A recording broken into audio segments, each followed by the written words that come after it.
बड़ी बात यह है यश भारतीय जी, मुद्दों पर बात हो रही है, लेकिन क्या जब 24 का चुनाव बेहद नजदीक हो, सक्रियता जिस तरह की दिखनी चाहिए क्या वो दिख रही है? और वो भी तब जब ये बात वहां पर बीजेपी कर रही है 70% वोट शेयर को टारगेट करने की। देखिए अपर्णा जी, एनडीए की सरकार है और एनडीए अगर 70% क्या 100% की तरफ आगे बढ़े, लेकिन जो सरकार है वो सरकार जनता को क्या डिलीवर कर रही है, बात तो वो होना चाहिए। महंगाई, महिला सुरक्षा, अभी आपने हमारे साथी से सवाल किया कि एक्शन हो रहा है कि नहीं हो रहा। मध्य प्रदेश के पूर्व डीजीपी की नातिन को ग्वालियर में हत्या कर दी जाती है और ये खुलेआम होता है और ये आए दिन की घटना ग्वालियर चंबल संभाग में होती है, जहां से ज्योतिराज सिंधिया आते हैं, जहां से नरेंद्र सिंह तोमर आते हैं और बड़े बड़े भारतीय जनता पार्टी के दिग्गज नेता आते हैं। तो कानून व्यवस्था की, ये शहरी क्षेत्र की बता रहा हूं, ग्रामीण क्षेत्रों पर चर्चा करेंगे तो पता नहीं क्या क्या दब जाता होगा। दूसरी बात, ये चुनावी मोड में रहते हैं तो एनडीए अभी तक अपनी सीट की घोषणा क्यों नहीं कर पाया?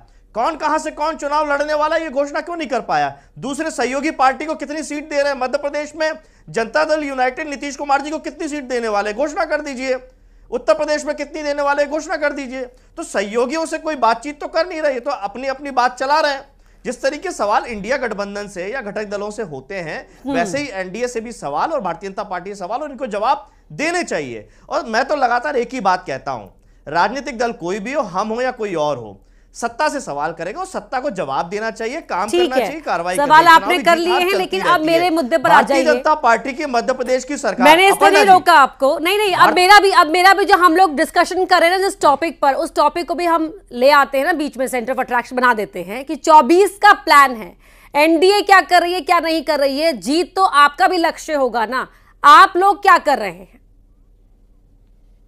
नहीं अपर्णा जी, मैंने कहा ना, जवाब दिया आपको। जीत हार अपनी जगह है, देना तो जनता को है ना हमें, चाहे हम विपक्ष में रहें, पक्ष में रहें, अरे सत्ता में आएंगे जनाब तो ही दे पाएंगे ना, सत्ता में आएंगे तो ही दे पाएंगे ना, वो तो योजनाएं गिना रहे हैं।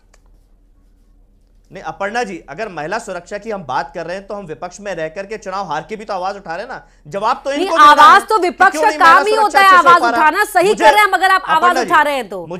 यश भारती जी, मेरा सवाल सिंपल, आपकी रणनीति से जुड़ा हुआ है, स्ट्रैटेजी क्या है, प्लान ऑफ एक्शन क्या है, मैं उस पर सवाल कर रही हूं आपसे। मैं जवाब उस पर भी दे दूंगा। मेरा आपके चैनल के माध्यम से सीधा सा जवाब है, 35 जिलों में लगभग 60,000 कार्यकर्ता है, आंगनबाड़ी के और सहायिका है, उनकी 3 महीने से तनख्वाह नहीं दी है। डबल इंजन की सरकार है, वो सब आपकी पार्टी में शामिल हो रहे हैं क्या? नहीं तो अरे पार्टी में शामिल हो जाएंगे तो आप गोल गोल घूम रहे हैं। नहीं अपर्णा जी, आप जलेबी नहीं डालनी ना यहाँ पर सर, ठीक नहीं है आपका। नहीं जलेबी नहीं है ये। मैं आपसे ये पूछ रही हूँ कि आप लोग क्या कर रहे हैं? ठीक है, आपने मुद्दा गिनवा दिया, आपका सवाल लूंगी मैं उनसे, लूंगी राजपाल जी से आपका सवाल लूंगी, सैलरी क्यों नहीं मिल रही है, रेप केस क्यों बढ़ रहे हैं, लूंगी सवाल। लेकिन आप लोग क्या कर रहे हैं वो मेरा सवाल था, आपने समय गवा दिया। फिर आप बोलते हैं कि मीडिया जो मीडिया जो कर रही है वो दिखाती नहीं है। ठीक है, आपने हमें पैनल में क्यों बुलाया है? क्या मैं समाजवादी पार्टी चुनाव जीत जाएगी उसके बाद आप सवाल नहीं करेंगे? हम राष्ट्रीय अधिवेशन करेंगे तो जनहित हो जाएगा, हम गांव गांव चलो अभियान चलाएंगे तो जनहित हो जाएगा। यही सत्ताधारी दल का काम है। और आप सवाल ना पूछे अपर्णा जी, आप कह रहे सवाल ना करें।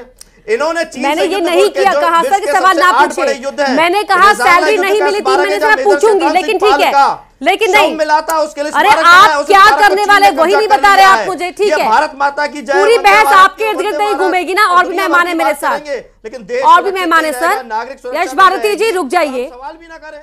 यश भारती जी बहुत समय विषय थे पोद्दार जी, और देखिए इन्होंने कहा विधानसभा में धनंजय प्रताप सिंह जी भी जुड़े हुए हैं। यश भारती जी एक एक सवाल सबसे लेते हैं। यश भारती जी एक सवाल सबसे लेते हैं। मैं आपके पास सेकंड राउंड में आऊंगी, आपके पास सेकंड राउंड में आऊंगी आपके पास। धनंजय एक मिनट, राजपाल जी 1 मिनट जी। यश भारती जी, अपर्णा जी, भारतीय जनता पार्टी के साथी अभी भी दम भर रहे हैं। मैंने तो प्रमाणित बता दिया कि कानून व्यवस्था फेल थी, इसीलिए नरोत्तम मिश्रा गृह मंत्री हारे हैं। इनको स्वीकार कर, साहस स्वीकार करना चाहिए। दूसरी बात, अभी लोकसभा चुनाव आ रहे हैं, हमारा जनता की तरफ से निवेदन है, किसी भी आतंकवाद का मुकदमा झेल रही हो आरएसएस के स्वयंसेवक की हत्यारी को कम से कम भोपाल जैसी राजधानी से उदाहरण पेश करके। इतना ही समय मेरे पास, पोद्दार जी माफी के साथ इतना ही समय था मेरे पास। बहुत शुक्रिया आप सभी।